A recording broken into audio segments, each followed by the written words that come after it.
Olha, eu nunca pensei que aos 62 anos estaria gravando um vídeo para contar a história mais complicada da minha vida. Meu nome é Ana, sou casada há 35 anos com o Roberto. Tenho 2 filhos já adultos e, até alguns meses atrás, achava que minha vida estava totalmente definida. Mas então aconteceu algo que virou tudo de cabeça para baixo de uma forma que eu jamais imaginei.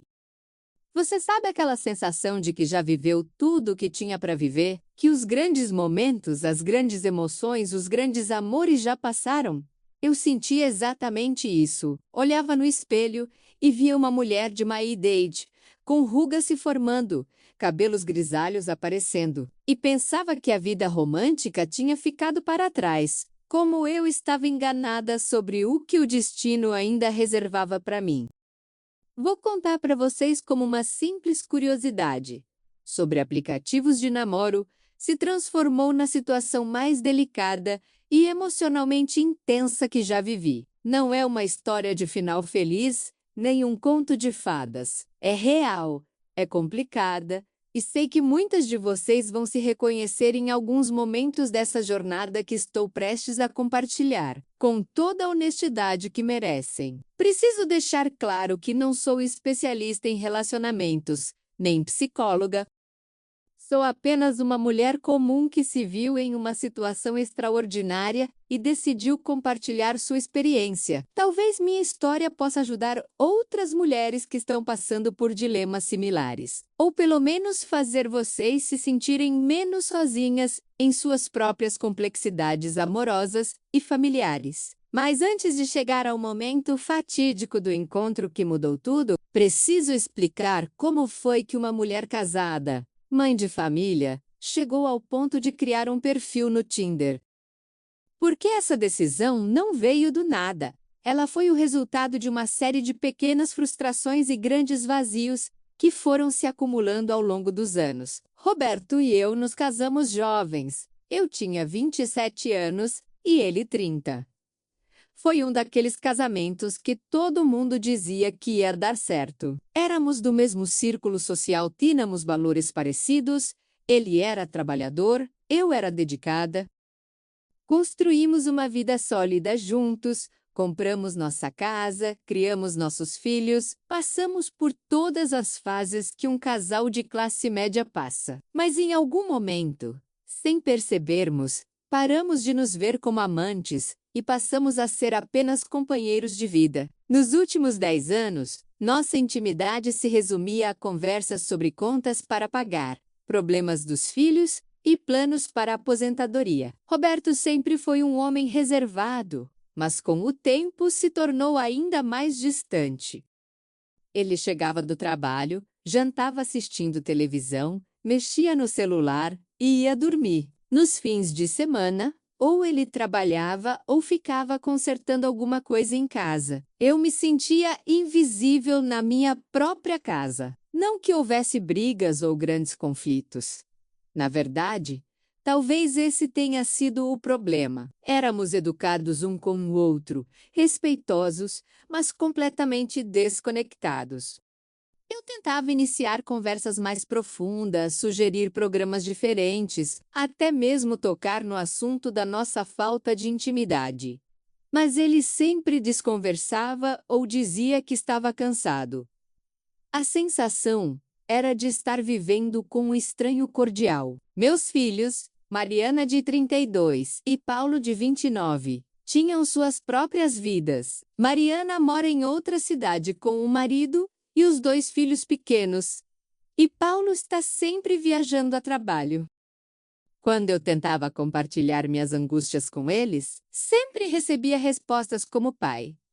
Sempre foi assim? Ou vocês estão juntos há tanto tempo? É normal. Parecia que eu era a única incomodada com aquela falta de conexão emocional e física. Foi então que uma amiga comentou sobre como estava se divertindo conhecendo pessoas online, mesmo estando divorciada há pouco tempo. Ela falava sobre como era estimulante ter conversas interessantes, receber elogios, sentir-se desejada novamente. Na época, eu pensei que era loucura, mas a semente da curiosidade foi plantada. E quando a solidão apertou de uma forma que eu não conseguia mais ignorar, essa semente começou a germinar. Baixar o Tinder foi um dos momentos mais nervosos da minha vida. Fiquei uma semana inteira pensando se deveria ou não fazer isso, sentindo uma mistura de culpa e excitação que eu não experimentava há anos. Escolhi uma foto onde eu estava bem, mas não muito arrumada. Coloquei uma idade 5 anos menor, perdoem-me a vaidade. E escrevi algo simples sobre gostar de conversar e conhecer pessoas interessantes. Meu coração batia tão forte que parecia que ia sair do peito. Os primeiros matches foram uma revelação. Homens de diferentes idades demonstrando interesse, mandando mensagens carinhosas, fazendo perguntas sobre minha vida, meus gostos, meus sonhos. Coisas que Roberto não perguntava há anos. Eu me sentia como uma adolescente redescobrindo o flerte, a sedução, a possibilidade de ser vista como uma mulher atraente e não apenas como esposa e mãe. Era viciante receber aquela atenção. Conversei com vários homens durante algumas semanas. A maioria eram da minha faixa etária, divorciados ou viúvos, procurando companhia. As conversas eram estimulantes. Falávamos sobre livros, filmes, viagens, política, filosofia de vida. Era exatamente o tipo de diálogo intelectual e emocional que eu sentia falta em casa. Alguns eram mais diretos e partiam logo para assuntos íntimos. Outros eram mais respeitosos e construíam uma amizade primeiro. Mantive tudo em segredo absoluto. Apagava as conversas, usava o aplicativo quando o Roberto não estava por perto, inventava desculpas para ficar mais tempo no celular. A sensação de estar fazendo algo proibido era ao mesmo tempo angustiante e excitante. Eu me sentia viva de uma forma que não experimentava há muito tempo, mas também carregava um peso na consciência que algumas noites me tirava o sono. Foi durante esse período de conversas virtuais que apareceu um match que chamou minha atenção de forma especial. Um homem mais novo, de 38 anos, com um sorriso caloroso na foto e uma descrição que falava sobre gostar de cuidar das pessoas, tanto profissionalmente quanto pessoalmente. Seu nome era Daniel. E havia algo na forma como ele se expressava que despertou minha curiosidade de uma maneira diferente de todos os outros. As primeiras mensagens de Daniel foram diferentes de todo o resto. Ele não começou com elogios óbvios ou perguntas clichês sobre meus hobbies. Em vez disso, comentou algo inteligente sobre uma citação que eu tinha no meu perfil, de Clarice Lispector. Disse que também admirava a obra dela e que achava interessante encontrar alguém que apreciasse literatura brasileira contemporânea. Nossa primeira conversa durou horas e abrangeu assuntos que iam de literatura à filosofia, de música a experiências de vida. Ele me contou que era enfermeiro, trabalhava principalmente com atendimento domiciliar para pacientes idosos ou em recuperação. Falava com muito carinho sobre sua profissão, sobre como gostava de fazer a diferença na vida das pessoas em momentos difíceis. Havia uma sensibilidade na forma como ele descrevia seu trabalho que me tocou profundamente. Não era comum encontrar homens que falassem com tanta naturalidade sobre cuidado e empatia. Daniel também me contou que era divorciado, sem filhos, e que estava procurando uma conexão verdadeira, não apenas aventuras casuais. Disse que tinha uma quedinha por mulheres mais maduras porque as achava mais interessantes, com mais histórias para contar e uma compreensão da vida mais profunda. Quando ele falava isso, eu sentia como se estivesse me vendo através dos olhos de alguém que realmente valorizava minha experiência e maturidade. Nossa conversa evoluiu rapidamente para ligações de voz, que às vezes duravam até 2 horas. Ele tinha uma voz suave, pausada e uma risada gostosa que me fazia sorrir mesmo nos dias mais difíceis. Conversávamos sobre tudo: nossas infâncias, nossos sonhos frustrados, nossos medos, nossas esperanças. Eu me ouvia contando coisas para ele que nunca havia compartilhado com ninguém. nem mesmo com minhas amigas mais próximas. O que eu não sabia, e que só descobriria algumas semanas depois, era que o universo estava preparando uma coincidência que transformaria essa história virtual em algo muito mais complicado e real do que eu jamais poderia imaginar. Uma coincidência que envolveria não apenas meus sentimentos, mas toda a estrutura da minha família, de uma forma que ainda me arrepia quando penso.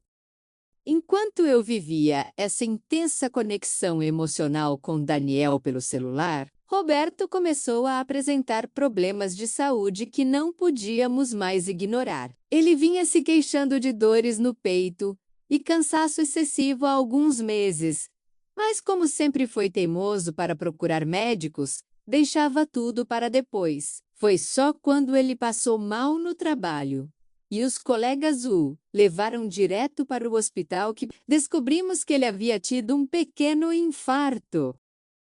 Os médicos foram claros. Roberto precisaria fazer uma cirurgia cardíaca e, depois, teria um longo período de recuperação em casa. Naquele momento, toda a minha confusão emocional foi colocada em perspectiva. Por mais que nosso casamento estivesse desgastado, eu não conseguia abandonar o homem com quem dividi mais da metade da minha vida em um momento tão vulnerável. Minha criação, meus valores, não me permitiriam fazer isso.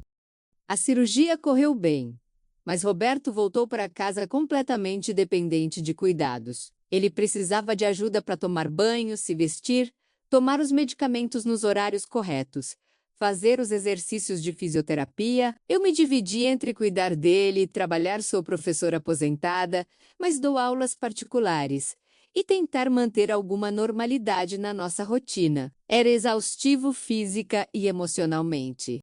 Foi quando o médico sugeriu que contratássemos um enfermeiro para ajudar com os cuidados domiciliares, pelo menos durante as primeiras semanas. Roberto resistiu inicialmente.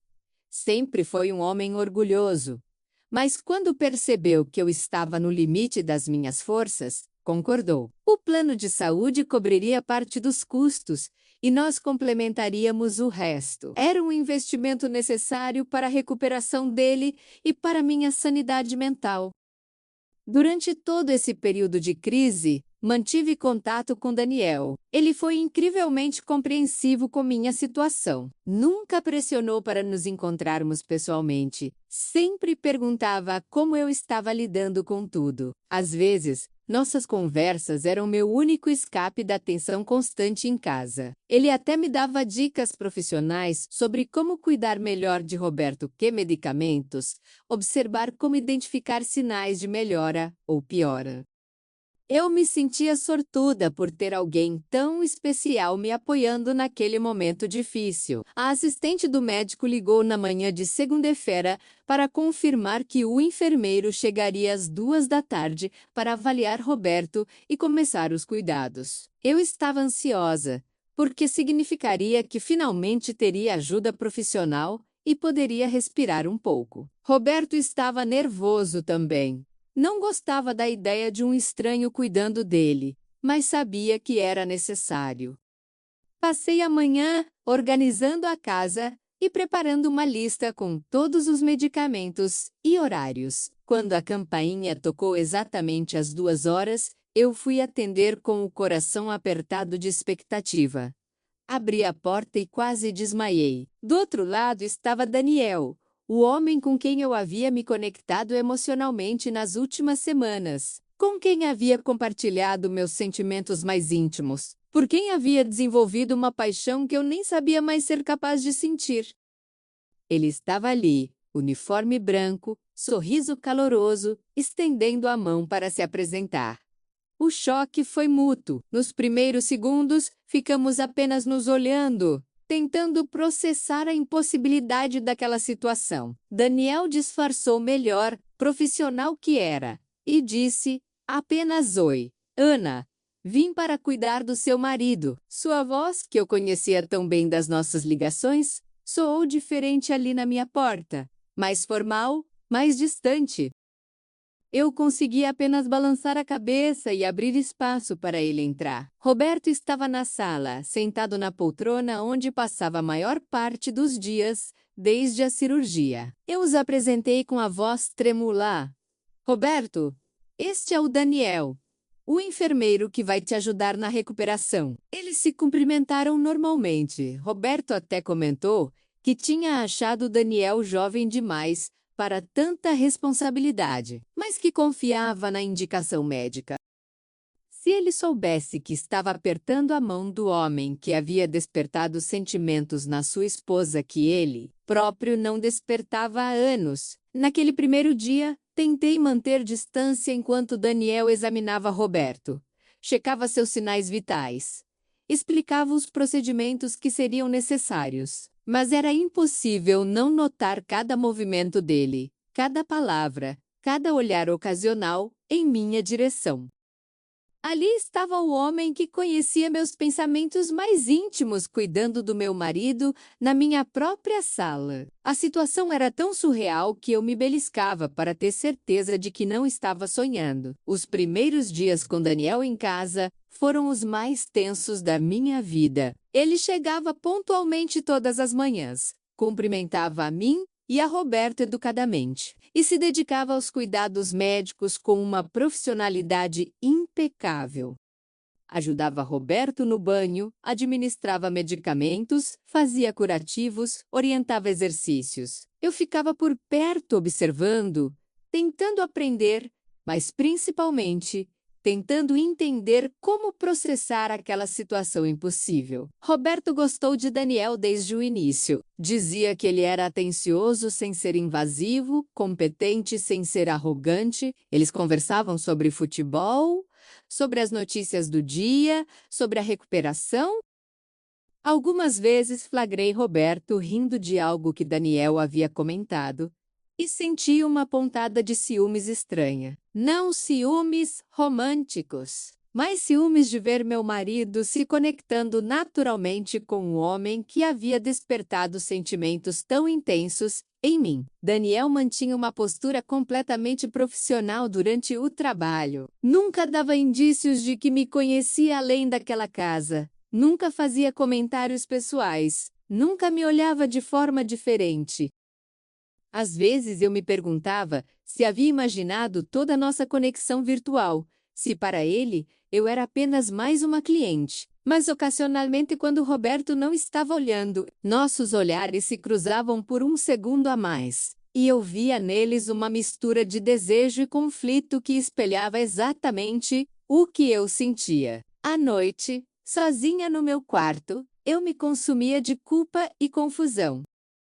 Como era possível ter me apaixonado por um homem que agora cuidava do meu marido? Como lidar com a proximidade física dele todos os dias? Como fingir normalidade quando meu coração disparava cada vez que ele entrava na sala? Parei de responder suas mensagens no Tinder, mas ele também parou de mandar. Era como se tivéssemos estabelecido um acordo silencioso de fingir que nossa história virtual nunca havia existido. Mas fingir se tornou cada vez mais difícil conforme os dias passavam.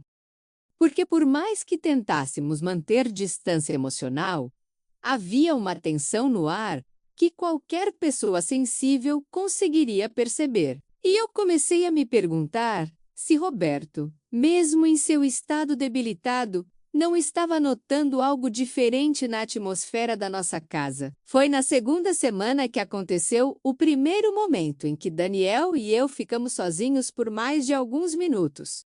Roberto estava dormindo depois do almoço, efeito dos medicamentos, e Daniel estava organizando o material médico na cozinha. Eu fui oferecer um café e ficamos ali, parados um de frente para o outro, sem saber o que dizer. Foi ele quem quebrou o silêncio sussurrando: Ana, esta situação é tão estranha quanto parece para você. Confirmei que sim, e pela primeira vez em 2 semanas, pudemos conversar sobre o que estava acontecendo. Falamos baixinho, quase sussurrando, sobre como o destino tinha senso de humor peculiar, sobre como era difícil fingir que não nos conhecíamos, sobre como nos sentíamos culpados por estar vivendo aquela situação. Daniel me disse que pensou em pedir para trocar de paciente, mas que isso poderia prejudicar Roberto, que estava se adaptando bem aos cuidados dele. Concordamos que a prioridade era a recuperação do Roberto e que precisávamos manter absoluto profissionalismo durante o período de tratamento. Mas mesmo fazendo esse acordo, não conseguíamos negar que havia algo poderoso entre nós, algo que parecia ter ficado ainda mais intenso depois que nos vimos pessoalmente. A atração física se somou à conexão emocional que já existia, criando uma tensão que era quase palpável. Começaram a surgir pequenos momentos de conexão que tentávamos disfarçar como coincidências. Nossas mãos se tocando quando eu passava o medicamento para ele, nossos corpos se esbarrando quando passávamos pelo corredor estreito, conversas sussurradas na cozinha enquanto preparávamos o lanche de Roberto. Eram contatos mínimos, mas que faziam meu coração disparar como se eu fosse uma adolescente vivendo seu primeiro amor. Daniel começou a chegar alguns minutos mais cedo e sair um pouco mais tarde, sempre com justificativas profissionais plausíveis. Dizia que queria checar melhor os sinais vitais de Roberto, ou que preferia explicar algum procedimento com mais calma. Mas eu sabia, e ele sabia, que estava tentando maximizar o tempo que passávamos juntos. Mesmo que fosse apenas trocando olhares carregados de significado, enquanto cuidávamos do meu marido. Roberto estava se recuperando melhor do que os médicos esperavam. Depois de 3 semanas, já conseguia tomar banho sozinho, caminhar pela casa sem se cansar excessivamente e até havia voltado a se interessar por televisão e jornais. O médico disse que em mais uma semana, os cuidados de enfermagem poderiam ser reduzidos para apenas 3 vezes por semana. E em um mês, Roberto estaria liberado para retomar suas atividades normais gradualmente. A melhora do meu marido deveria me deixar feliz, e me deixava, mas também trouxe um novo dilema. Quanto mais Roberto se recuperava, mais próximo chegava o dia em que Daniel não precisaria mais vir à nossa casa. A ideia de não vê-lo mais me deixava com uma angústia que eu não conseguia disfarçar. Ao mesmo tempo, me sentia horrível por estar triste com a recuperação do meu próprio marido. Roberto começou a notar mudanças no meu comportamento. Comentava que eu estava mais distraída, mais silenciosa, às vezes perguntava se eu estava bem. Eu sempre respondia que era só cansaço acumulado das últimas semanas, mas sabia que ele não estava totalmente convencido. Uma vez ele chegou a comentar: "Você vai sentir falta de ter ajuda em casa quando o Daniel parar de vir, né?" A inocência da pergunta me cortou como uma lâmina. Foi nesse período que Daniel e eu começamos a ter conversas mais longas e profundas durante os intervalos dos cuidados de Roberto. Falávamos sobre nossas vidas, nossos arrependimentos, nossos sonhos não realizados. Ele me contou sobre seu casamento que havia terminado, porque ele e a ex-esposa queriam coisas diferentes da vida. Eu falei sobre como me sentia invisível no meu próprio casamento, sobre como havia perdido a conexão com Roberto ao longo dos anos. Uma tarde, enquanto Roberto assistia televisão na sala, Daniel me disse algo que ficou ecoando na minha cabeça por dias. "Ana, eu sei que nossa situação é impossível, mas preciso que você saiba que tudo o que conversamos antes de nos conhecermos pessoalmente era real. E o que estou sentindo agora é ainda mais intenso." Naquele momento, olhando nos olhos dele, eu soube que estava perdidamente apaixonada por um homem 24 anos mais novo que eu, que cuidava do meu marido na minha própria casa. Foi numa quinta-feira chuvosa, durante a 4ª semana de tratamento, que aconteceu o que eu sabia que era inevitável. Roberto estava fazendo sua soneca da tarde. Daniel havia terminado todos os procedimentos médicos do dia e estava se preparando para ir embora. Eu o acompanhei até a porta, como fazia todos os dias, mas desta vez ele parou antes de abrir e se virou para me olhar. Havia algo diferente em seus olhos. Uma determinação que não estava lá nos dias anteriores. Ana, ele disse baixinho, eu não consigo mais fingir que você é apenas a esposa do meu paciente. Não consigo mais ignorar o que sinto por você. Antes que eu pudesse responder, ele estendeu a mão e tocou meu rosto delicadamente. Foi o primeiro toque íntimo entre nós, e eu senti como se uma corrente elétrica percorresse todo o meu corpo. Encostei meu rosto na mão dele e fechei os olhos por um momento. Ficamos assim por alguns segundos, apenas sentindo aquela conexão física que vínhamos negando há semanas. Depois eu abri os olhos e vi que ele estava se aproximando. Nosso primeiro beijo foi suave, hesitante, carregado de toda a tensão acumulada daquelas semanas, convivendo com o impossível. Foi um beijo que falou de desejo, de carinho, mas também de culpa e conflito. Quando nos separamos, ambos estávamos tremendo. Isso é loucura, eu sussurrei, mas não me afastei. Eu sei, ele respondeu, mas não consigo parar de pensar em você. Não consigo fingir que não sinto o que sinto. Nos beijamos novamente, desta vez com mais intensidade, com mais urgência. Era como se todo o sentimento reprimido das últimas semanas explodisse naqueles momentos roubados no corredor da minha casa, a poucos metros de onde meu marido dormia. Ouvimos Roberto se mexendo na poltrona da sala e imediatamente nos separamos. Daniel alisou o cabelo, pegou sua bolsa de equipamentos e disse em voz normal: então, até amanhã. Dona Ana, o senhor Roberto está se recuperando muito bem. Abri a porta para ele. Respondemos às cortesias de praxe. Mas quando nossos olhares se cruzaram pela última vez antes dele sair, ambos sabíamos que havíamos cruzado uma linha da qual não havia volta. A partir daquele momento, não éramos mais apenas duas pessoas lutando contra uma atração. Éramos duas pessoas que haviam cedido a ela. Depois daquele primeiro beijo, cada dia se tornou uma montanha-russa emocional. Daniel continuava chegando pontualmente, cuidando de Roberto com a mesma dedicação profissional. Mas agora havia uma intimidade secreta entre nós que tornava cada olhar, cada palavra, cada gesto casual carregado de significado. Desenvolvemos uma linguagem de sinais quase imperceptível. Um sorriso de canto de boca quando Roberto não estava olhando. Uma mão encostando na outra ao passar o medicamento. Sussurros que pareciam conversa normal, mas eram na verdade declarações de carinho. Roberto, felizmente, estava cada vez mais animado com sua recuperação. Havia começado a sair para pequenas caminhadas no quarteirão. Recebia visitas de alguns amigos e até falava em voltar a trabalhar meio período em algumas semanas. Sua melhora me deixava genuinamente feliz, mas também intensificava a minha culpa. Como eu podia estar traindo um homem que estava se esforçando tanto para se recuperar e voltar a ser o marido que sempre foi? Daniel e eu começamos a trocar mensagens novamente, mas agora de forma ainda mais secreta. Apagávamos todas as conversas imediatamente. Usávamos códigos para falar sobre nossos sentimentos. Marcávamos os encontros virtuais para horários em que sabíamos que estaríamos sozinhos.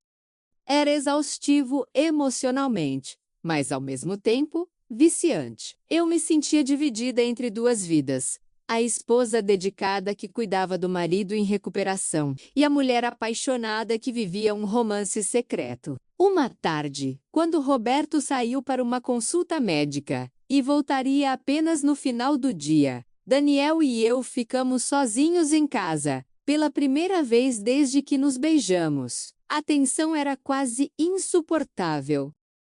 Conversamos, nos beijamos, nos abraçamos. E pela primeira vez, falamos abertamente sobre nossos sentimentos, sem medo de ser interrompidos. Daniel me disse que nunca havia sentido por ninguém o que sentia por mim.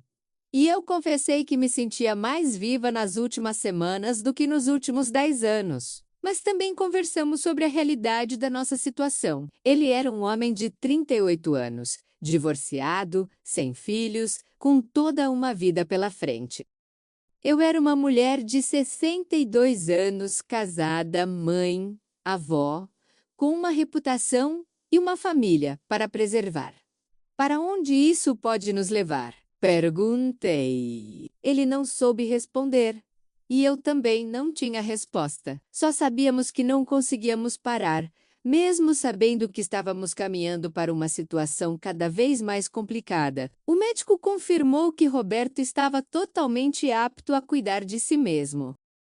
Os exames estavam excelentes, a cicatrização perfeita, e os medicamentos poderiam ser administrados por ele próprio dali para frente. Significava que Daniel não precisaria mais vir à nossa casa. Seu último dia de trabalho seria numa sexta-feira, exatamente 5 semanas depois daquele primeiro encontro impossível na minha porta de entrada. Roberto estava eufórico com a notícia. Falava em comemorar, em convidar Daniel para um almoço de despedida, em recomendar os serviços dele para outros conhecidos que pudessem precisar. Esse rapaz é ouro, dizia para qualquer um que quisesse ouvir. Cuidou de mim como se fosse da família. Se ele soubesse como Daniel realmente havia se tornado parte da família, de uma forma que jamais poderia imaginar. Na quinta-feira à noite, eu mal consegui dormir pensando que seria a nossa última manhã juntos. Como seria dizer adeus para alguém que havia se tornado tão importante em tão pouco tempo? Como voltar à rotina normal sabendo que não veria mais aqueles olhos? Não ouviria mais aquela voz? Não sentiria mais aquela presença que havia transformado nossa casa? A ideia de voltar à vida que eu tinha antes de conhecer Daniel me parecia insuportável. Daniel chegou na sexta-feira com uma expressão mais séria do que o normal. Fez todos os procedimentos finais, ensinou Roberto a monitorar sozinho sua pressão arterial, organizou todos os medicamentos, passou todas as orientações necessárias. Roberto o agradeceu efusivamente. Disse que havia ganhado um amigo para a vida toda. E até mencionou que Daniel seria sempre bem-vindo na nossa casa. A ironia da situação era quase cruel. Quando chegou a hora de Daniel ir embora, Roberto deu um abraço nele e foi para o quarto descansar. Eu o acompanhei até a porta pela última vez, ambos sabendo que era realmente a última vez. E agora? Perguntei. Não sei. Ele respondeu. Só sei que não quero que isso termine aqui. Me deu um último beijo mais longo e mais intenso que todos os outros, como se quisesse gravar aquele momento na memória. Quando ele saiu, fechei a porta e chorei como não chorava há anos. As 2 semanas seguintes foram as mais difíceis desde o início de toda essa história. Roberto estava cada dia melhor, mais disposto, mais parecido com o homem que eu havia conhecido décadas atrás. Ele tentava me incluir em suas atividades. Fazia planos para viagens que poderíamos fazer quando ele estivesse totalmente recuperado. Demonstrava uma gratidão e um carinho que eu não via há muito tempo. Era irônico que justamente quando ele estava mais presente e atencioso, eu me sentia mais distante, a tensão em casa estava se tornando insuportável. Meu marido começou a fazer perguntas sobre meus passeios frequentes, meus sorrisos inexplicáveis e a forma como eu cuidava mais da aparência. Eu sabia que não conseguiria manter aquela farsa por muito tempo. O peso da culpa estava me consumindo por dentro. Durante uma consulta de rotina, meu marido olhou diretamente para Carlos e disse: "Você tem sido muito atencioso com minha esposa ultimamente." O silêncio que se seguiu foi ensurdecedor. Carlos manteve a profissionalidade, mas eu vi o nervosismo em seus olhos. Naquele momento, soube que precisávamos ser mais cuidadosos. Naquela noite, meu marido me confrontou diretamente. "Há algo que você não está me contando", disse ele, com uma tristeza que me partiu o coração. Eu tentei negar, mas as palavras saíram fracas e pouco convincentes. Ele conhecia todos os meus gestos, minhas expressões, minhas mentiras. A discussão que se seguiu foi devastadora. Lágrimas, acusações e uma dor profunda encheram nossa sala. Meu marido não gritou, Não me agrediu com palavras cruéis. Sua decepção silenciosa foi muito pior do que qualquer explosão de raiva. Ele apenas repetia: "Por quê? Depois de tantos anos, por quê?" Confessei tudo naquela noite. Sobre Carlos, sobre os sentimentos que não conseguia controlar, sobre a paixão que havia despertado em mim aos 62 anos. Meu marido ouviu em silêncio, e quando eu terminei, ele fez apenas uma pergunta que me assombraria para sempre. Vale a pena destruir nossa família por isso? A notícia se espalhou pela família como um furacão devastador. Meus filhos, já adultos e com suas próprias famílias, reagiram com uma mistura de choque, raiva e incompreensão. Para eles, eu havia me tornado uma estranha. Alguém capaz de trair tudo o que nossa família representava ao longo de décadas. Minha filha mais velha foi a mais dura. Como você pôde fazer isso com o papai? Ele dedicou a vida toda a você. Gritou ao telefone. Suas palavras eram como punhaladas. Meus netos, que antes corriam para me abraçar, agora me olhavam com estranheza, sem entender por que a vovó havia magoado tanto o vovô. O julgamento social também chegou rapidamente. Comentários sussurrados na vizinhança, olhares de condenação no supermercado, amigos que subitamente se tornaram indisponíveis. A traição na terceira idade parecia ainda mais escandalosa aos olhos da sociedade. Na idade dela, fazendo essas vergonhas, ouvi uma vizinha comentar: Carlos também enfrentava consequências profissionais. Rumores sobre nosso relacionamento chegaram ao hospital onde trabalhava. Sua ética profissional foi questionada e ele foi transferido para outro setor. A culpa me consumia ao ver como meus sentimentos haviam afetado a carreira de um homem íntegro e dedicado. Mas no meio de todo esse caos, uma pergunta permanecia: será que o amor verdadeiro, mesmo chegando tarde na vida, não merecia uma chance? A resposta para essa pergunta definiria o rumo de todas as nossas vidas dali para frente. Tomar uma decisão aos 62 anos sobre o próprio futuro é diferente de qualquer escolha que se faz na juventude. Não há tempo infinito pela frente, não há a possibilidade de errar e recomeçar múltiplas vezes. Cada decisão carrega o peso da finitude, da responsabilidade e das consequências irreversíveis. Passei semanas em uma angústia profunda, pesando cada aspecto da situação. De um lado, 35 anos de casamento, uma família constituída, netos que me amavam, uma segurança financeira e emocional construída ao longo de décadas. Do outro lado, Carlos representava uma paixão renovadora, um amor intenso e a possibilidade de viver meus últimos anos com uma intensidade que eu havia esquecido que existia. As noites se tornaram intermináveis. Eu olhava para meu marido dormindo ao meu lado e me perguntava se conseguiria passar o resto da vida fingindo que nada havia mudado. Ao mesmo tempo, pensar em abandonar tudo o que construímos juntos por um relacionamento incerto me aterrorizava. E se Carlos se cansasse de mim? E se nossa paixão fosse apenas uma ilusão passageira? A pressão dos filhos aumentava a cada dia. Eles organizaram uma intervenção familiar, tentando me convencer a buscar terapia de casal e esquecer essa face da menopausa tardia, como minha filha insensatamente chamou. Para eles, meus sentimentos não eram válidos, eram apenas um desequilíbrio hormonal ou uma crise existencial passageira. Mas Carlos também pressionava por uma definição. Não posso continuar sendo o outro, disse-me durante um de nossos encontros secretos. Ou você toma uma decisão, ou precisamos encerrar isso aqui. Seu ultimato era justo, mas tornava minha angústia ainda mais insuportável. Quando pensei que havia chegado ao fundo do poço emocional, uma descoberta mudou completamente minha perspectiva sobre toda a situação. Durante uma conversa tensa com meu marido, ele revelou algo que me deixou completamente perdida. Você acha que eu não sabia? Bok, acha que em 35 anos de casamento? Eu não percebi quando você se apaixonou por outro homem? Sua confissão me chocou profundamente.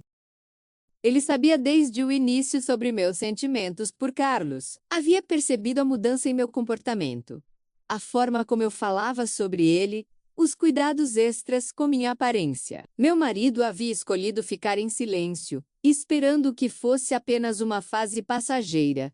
Por que você não disse nada? Perguntei, completamente desconcertada. Sua resposta foi ainda mais surpreendente, porque eu também me apaixonei por alguém há 10 anos. A diferença é que eu escolhi ficar com você. O mundo pareceu desabar ao meu redor. Nossa relação, que eu pensava ser sólida e monogâmica, havia sido apenas uma fachada mantida pelos dois. Descobrir que meu marido também havia enfrentado sentimentos por outra pessoa mudou completamente a dinâmica da nossa conversa. Não era mais sobre minha traição, mas sobre como ambos havíamos lidado com os desafios do amor maduro. Ele havia escolhido renunciar à paixão em favor da estabilidade familiar. Eu estava escolhendo o caminho oposto. Essa revelação trouxe uma compreensão mútua que não existia antes. Finalmente, podíamos conversar sobre nossos sentimentos sem julgamentos, como dois adultos que entendiam a complexidade dos relacionamentos de longa duração. Mas essa compreensão também tornava minha decisão ainda mais difícil, pois agora eu sabia que meu marido também havia sacrificado muito por nossa família. Pela primeira vez em meses, meu marido e eu conseguimos ter uma conversa honesta e madura sobre nosso relacionamento. Sem acusações, sem lágrimas de desespero. Apenas dois adultos tentando entender como havíamos chegado até aquele ponto. Falamos sobre os anos de rotina, sobre como a paixão havia se transformado em companheirismo, sobre os sonhos que havíamos abandonado pelo caminho. Talvez eu devesse ter lutado mais por nós, admitiu ele. Talvez eu devesse ter percebido que você precisava de mais do que eu estava oferecendo. Suas palavras eram cheias de uma sabedoria que só vem com a idade madura. Não havia mais espaço para orgulho ferido ou ego machucado, apenas a vontade de compreender. Eu também fiz minhas confissões. Admiti que havia parado de investir em nossa relação, que havia aceito a rotina como algo inevitável, que talvez não tivesse comunicado minhas necessidades de forma clara. O romance maduro requer cuidados diferentes do amor jovem. E talvez ambos tivéssemos esquecido disso ao longo dos anos. Discutimos a possibilidade de um recomeço, de tentarmos reacender o que um dia foi intenso entre nós, mas também conversamos honestamente sobre a possibilidade de seguirmos caminhos separados, de permitirmos que cada um buscasse a felicidade de forma individual. Mesmo aos 60 anos de idade, essa conversa, embora dolorosa, foi libertadora. Pela primeira vez desde que tudo começou, senti que havia esperança para todos os envolvidos. Não necessariamente de voltarmos a ser o que éramos, mas de encontrarmos uma solução que respeitasse os sentimentos de todos e minimizasse os danos à família que construímos juntos. Decidimos procurar ajuda profissional antes de tomar qualquer decisão definitiva. A terapia de casal, aos 62 anos, é uma experiência única.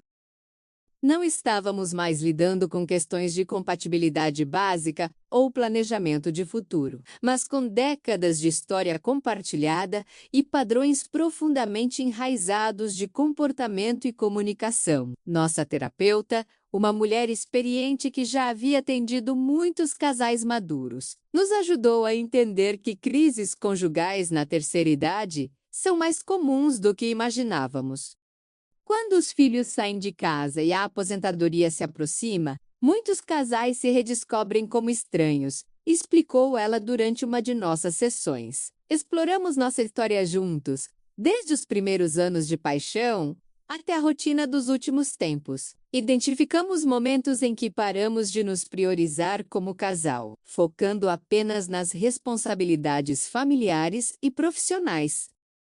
Percebemos que havíamos nos tornado excelentes parceiros de vida, mas havíamos perdido a conexão romântica e emocional profunda. A terapeuta também nos ajudou a processar minha paixão por Carlos de forma menos destrutiva. Os sentimentos dela são válidos e compreensíveis, disse ela ao meu marido. Isso não diminui o amor que vocês construíram, mas indica necessidades que não estão sendo atendidas.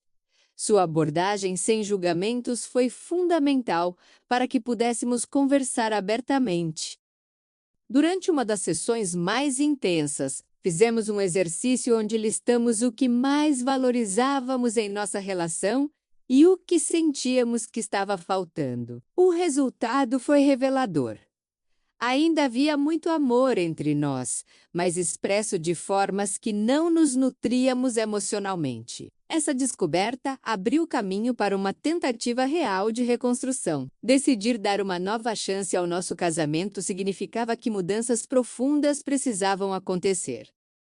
Não poderíamos simplesmente ignorar tudo o que havia acontecido e voltar à rotina anterior. Precisávamos construir uma nova versão de nós mesmos como casal, uma versão que honrasse nossa história, mas que também atendesse às nossas necessidades emocionais atuais. A primeira mudança foi prática. Eu precisava encerrar meu relacionamento com Carlos. Foi uma das conversas mais difíceis da minha vida. Encontrei com ele em nosso café favorito e expliquei minha decisão. Ele ouviu em silêncio com a maturidade de um homem mais jovem, mas emocionalmente inteligente. Eu sempre soube que este dia poderia chegar, disse ele. Espero que vocês sejam muito felizes. Meu marido e eu estabelecemos novas regras para nossa relação. Jantar juntos sem televisão pelo menos 3 vezes por semana. Uma viagem mensal, mesmo que fosse apenas para uma cidade próxima. Conversas honestas sobre nossos sentimentos e necessidades. Pequenos gestos românticos que havíamos abandonado há anos. Parecia artificial no início, mas gradualmente se tornou natural novamente. Também decidimos ser mais abertos com nossos filhos sobre os desafios do casamento maduro. Explicamos que relacionamentos longos passam por fases difíceis e que trabalhar neles é uma escolha contínua. Nossa honestidade os ajudou a entender que perfeição não existe, mesmo nos casamentos que parecem sólidos de fora. A mudança mais significativa foi interna. Precisei aprender a ver meu marido novamente como um homem, não apenas como um parceiro de vida. Ele precisou aprender a expressar afeto de formas que eu pudesse receber e valorizar. Estávamos, aos 60 anos, reaprendendo a ser um casal apaixonado. As primeiras semanas de nossa tentativa de reconstrução foram um misto de esperança e ceticismo. Ambos estávamos cautelosos, testando se realmente era possível reavivar sentimentos que pareciam ter se perdido ao longo dos anos. Cada gesto carinhoso era analisado. Cada conversa íntima era um pequeno experimento para ver se ainda conseguíamos nos conectar profundamente. Lembro-me vividamente da primeira vez que senti algo próximo da antiga paixão retornando. Foi durante uma das nossas viagens mensais, em uma pousada simples no interior. Meu marido havia preparado uma surpresa. Trouxe um violão emprestado e tocou uma música que costumava cantar para mim quando éramos namorados. Sua voz estava mais rouca, suas mãos menos ágeis, mas a emoção era genuína. Gradualmente, começamos a redescobrir aspectos um do outro, que havíamos esquecido. Eu havia me esquecido de como ele era engraçado quando relaxava completamente. Ele havia se esquecido de como eu ficava bonita quando me sentia verdadeiramente amada. Eram redescobertas pequenas, mas significativas para nossa reconexão emocional. A intimidade física também retornou lentamente. Não com a urgência da juventude, mas com a ternura e paciência que só a maturidade pode proporcionar. Reaprendemos a nos tocar, a nos beijar, a dormir abraçados. Cada reconquista era uma pequena vitória contra anos de distanciamento emocional. Nossos filhos começaram a notar as mudanças. Vocês estão diferentes, comentou minha filha mais nova durante um almoço em família. Está se olhando de um jeito diferente. Sua observação confirmou que nossas tentativas de renovação estavam sendo percebidas por todos ao nosso redor. Renovar um relacionamento maduro não é um processo linear ou sem obstáculos. Havia dias em que eu ainda pensava em Carlos, questionando se havia feito a escolha certa. Havia momentos em que meu marido demonstrava insegurança, perguntando se eu realmente estava ali por escolha ou por obrigação. Essas dúvidas eram naturais, mas tornavam o processo de reconstrução ainda mais complexo. Um dos maiores desafios era lidar com as expectativas dos outros. Alguns amigos e familiares esperavam que tudo voltasse ao normal imediatamente, como se nada tivesse acontecido. Outros permaneciam céticos, aguardando o próximo escândalo. A pressão social para que demonstrássemos que nossa renovação era real e duradoura era constante e desgastante. Também enfrentamos resistência interna. Décadas de padrões comportamentais não se modificam facilmente. Meu marido ainda tinha dificuldades para expressar romantismo espontâneo. Eu ainda lutava contra a tendência de me fechar emocionalmente quando me sentia vulnerável. Cada recaída nesses padrões antigos era um lembrete de quanto trabalho ainda precisávamos fazer. As comparações com o que eu havia sentido por Carlos eram inevitáveis e dolorosas. Havia momentos em que me perguntava se a intensidade daquele relacionamento poderia ser replicada em um casamento de 35 anos. A resposta era não, mas isso não significava que o que estávamos construindo era menos valioso ou significativo. Percebemos que precisávamos redefinir nossas expectativas sobre o que seria a nossa nova relação. Não seria a paixão desenfreada da juventude, nem a intensidade proibida de um caso extraconjugal. Seria algo único, o amor maduro de duas pessoas que escolheram lutar pelo que construíram juntos, enriquecido pela sabedoria e experiência de décadas de vida compartilhada. Ao longo desse processo de renovação, aprendi lições valiosas sobre o amor na terceira idade, que gostaria de compartilhar com outras mulheres que possam estar passando por situações similares. O amor maduro é diferente de qualquer outra forma de amor que experimentamos ao longo da vida. Ele carrega o peso da história, mas também a leveza de quem já viveu o suficiente para entender o que realmente importa. A primeira lição foi sobre escolha consciente. Aos 20 anos, nos apaixonamos e seguimos os sentimentos impulsivamente. Aos 60, o amor é uma decisão diária, uma escolha consciente de investir em uma pessoa e em um relacionamento, mesmo quando a paixão inicial diminui.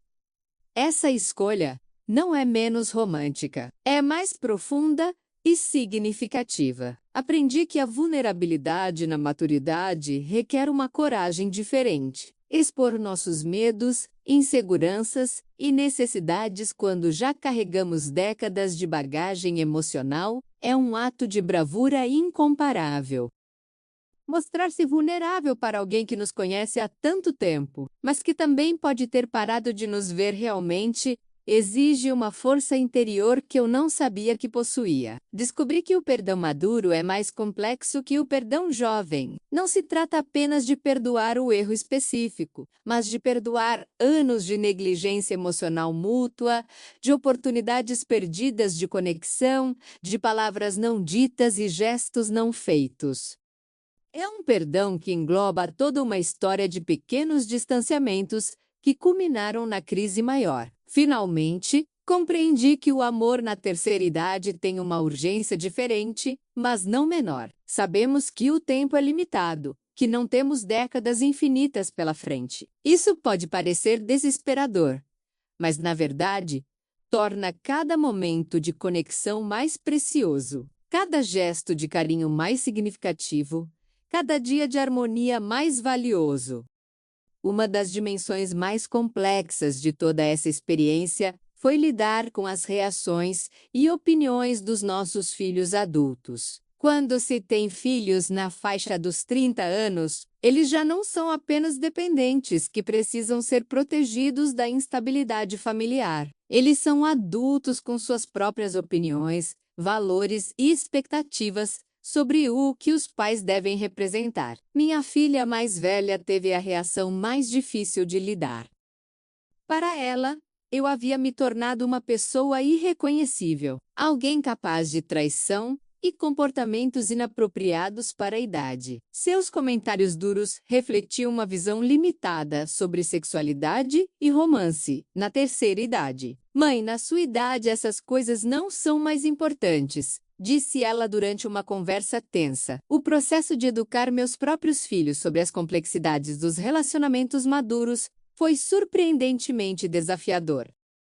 Precisei explicar que pessoas acima de 60 anos ainda são seres humanos com necessidades emocionais, românticas e até sexuais, que o casamento de décadas não é imune a crises e que trabalhar para resolver essas crises é mais maduro do que simplesmente ignorá-las. Gradualmente, alguns dos meus filhos começaram a entender e até admirar nosso esforço de renovação. Meu filho mais novo disse algo que me marcou profundamente. Vocês estão me ensinando que o amor não tem idade e que vale a pena lutar por ele. Mesmo quando tudo parece perdido, esse tipo de apoio foi fundamental para nossa recuperação como casal. A experiência também nos aproximou de forma inesperada de alguns dos nossos filhos.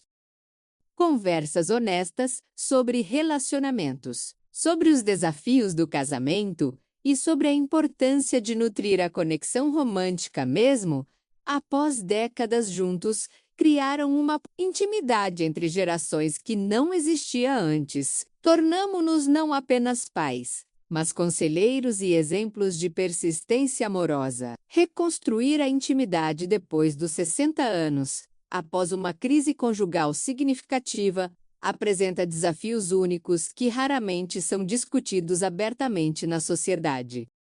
A intimidade madura não é apenas sobre o aspecto físico, embora este também seja importante, mas sobre a capacidade de se conectar profundamente com alguém que você conhece há décadas, mas que pode ter se tornado um estranho familiar. O primeiro passo foi reaprender a conversar intimamente. Havíamos passado anos falando apenas sobre logística, contas a pagar, compromissos familiares, questões práticas da vida cotidiana.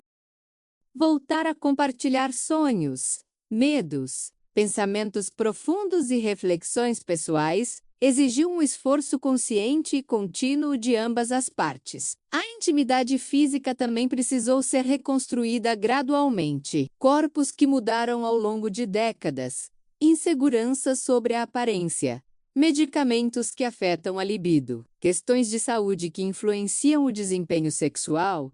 Todos esses fatores precisaram ser navegados com paciência, compreensão e muito diálogo aberto. Descobrimos que a intimidade madura tem qualidades que a intimidade jovem não possui. Há menos pressa, mais ternura, mais foco na conexão emocional do que apenas na satisfação física. Há uma aceitação das limitações e imperfeições que permite um tipo de vulnerabilidade mais profundo e autêntico. O processo de reconexão íntima também trouxe à tona memórias de nossa juventude juntos. Lembranças de quando éramos apaixonados, de momentos especiais que havíamos esquecido, de promessas feitas décadas atrás. Essas memórias serviram como pontes entre quem éramos e quem estávamos tentando nos tornar novamente como casal. O perdão em relacionamentos maduros é um processo complexo que vai muito além de simplesmente esquecer o que aconteceu. Envolve perdoar não apenas a infidelidade emocional específica, mas também anos de negligência mútua, de oportunidades perdidas de conexão, de palavras não ditas e gestos românticos abandonados pela rotina da vida cotidiana. Meu marido teve que perdoar não apenas minha paixão por Carlos, mas também o fato de eu ter permitido que nosso casamento chegasse a um ponto onde eu buscava conexão emocional em outro lugar.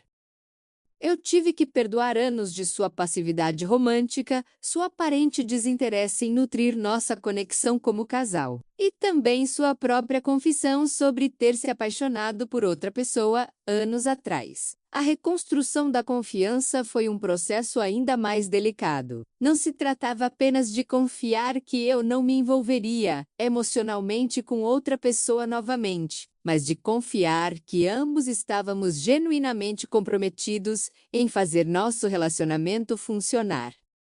Que não estávamos apenas fingindo para manter as aparências ou por conveniência prática. Estabelecemos pequenos rituais de transparência que nos ajudaram nesse processo. Compartilhávamos nossos sentimentos diários, mesmo quando eram desconfortáveis. Falávamos abertamente sobre momentos de dúvida ou saudade. Essa honestidade radical, embora dolorosa inicialmente, fortaleceu gradualmente nossa confiança mútua. O perdão maduro também incluiu perdoar a nós mesmos. Perdoar-me por ter magoado alguém que amava, por ter colocado nossa família em risco, por ter tomado decisões impulsivas aos 62 anos. Meu marido também precisou se perdoar por ter negligenciado nossa conexão romântica e por sua própria experiência de paixão por outra pessoa. Encontrar um novo equilíbrio em nosso relacionamento renovado exigiu redefinir praticamente todos os aspectos de nossa vida conjugal. Não podíamos simplesmente voltar ao que éramos antes, porque o antes havia nos levado à crise. Precisávamos criar uma nova versão de nós mesmos como casal, uma versão que incorporasse as lições aprendidas durante nossa separação emocional temporária. Aprendemos a balancear independência e união de uma forma que não havíamos conseguido antes.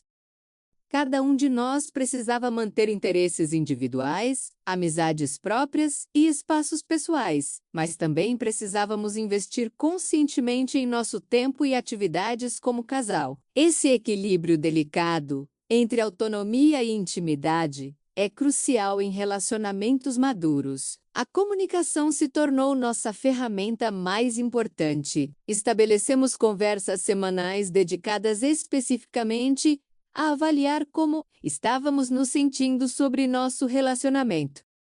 Essas conversas inicialmente foram formais e desconfortáveis, mas gradualmente se tornaram naturais e essenciais para nossa conexão contínua. Também redefinimos nossas expectativas sobre romance e paixão. Compreendemos que a intensidade dos sentimentos em um relacionamento de décadas tem ritmos diferentes da paixão jovem ou da excitação de um caso extraconjugal. Aprendemos a valorizar a profundidade sobre a intensidade, a constância sobre a volatilidade emocional.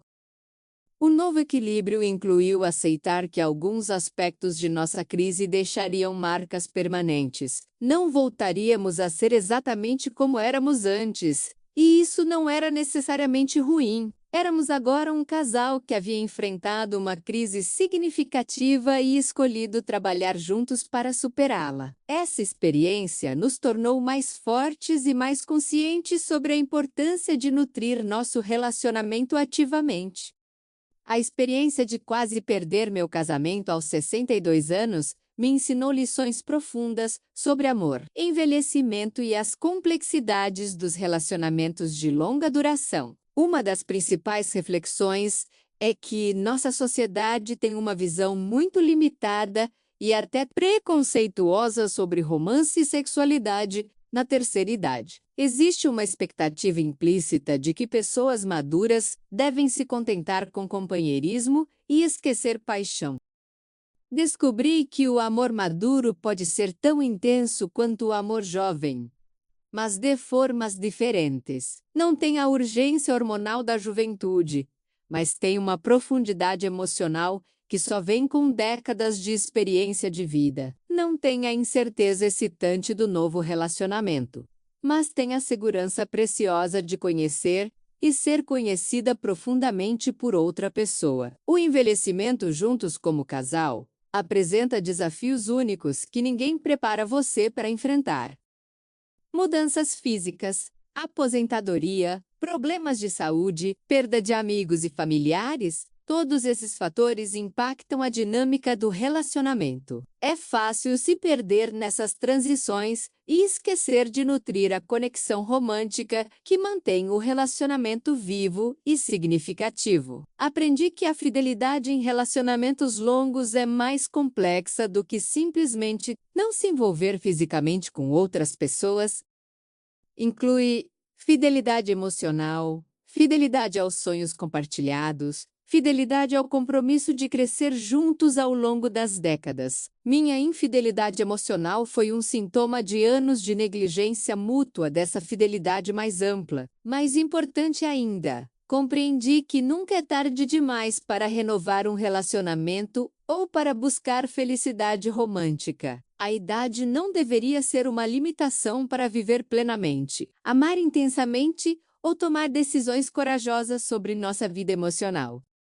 Se compartilho minha história, é para encorajar outras mulheres maduras a não desistirem do amor, seja renovando um relacionamento existente ou buscando novas conexões. Para as mulheres que estão lendo minha história e se identificando com alguns aspectos dela, gostaria de compartilhar alguns conselhos práticos baseados em minha experiência. O primeiro e mais importante é: seus sentimentos são válidos, independentemente da sua idade. Não permita que ninguém diminua suas necessidades emocionais ou românticas, simplesmente porque você passou dos 50 ou 60 anos. Se você está enfrentando uma crise em seu relacionamento de longa duração, busque ajuda profissional antes de tomar decisões drásticas. A terapia de casal pode revelar possibilidades de renovação que você não considerou. Às vezes, anos de problemas podem ser resolvidos com mudanças relativamente simples na comunicação e no investimento emocional mútuo.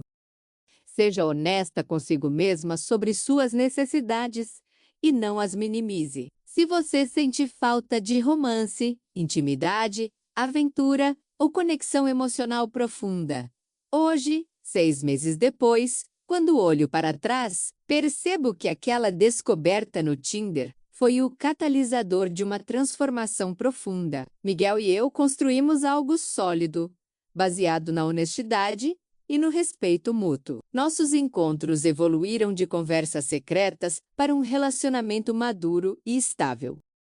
A diferença de idade, que inicialmente parecia um obstáculo, tornou-se uma fonte de enriquecimento para ambos. Meus filhos finalmente compreenderam que minha felicidade não diminui o amor que sinto por eles. Ana, especialmente, desenvolveu uma relação carinhosa com Miguel, admirando sua dedicação profissional e sua gentileza. Carlos ainda mantém certa reserva, mas respeita minha escolha e reconhece a mudança positiva em meu comportamento.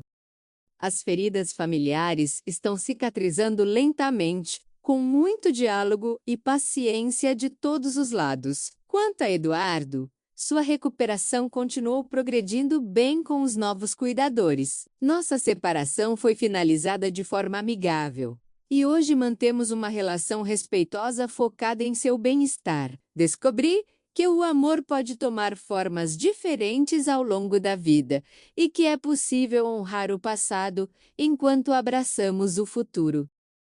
Miguel frequentemente me acompanha nas visitas, demonstrando uma maturidade emocional impressionante para alguém mais jovem. Se você está vivenciando uma situação similar ou questionando as escolhas em sua vida amorosa, lembre-se: não existe idade para recomeçar. O amor verdadeiro pode surgir nos momentos mais inesperados, através dos caminhos mais improváveis.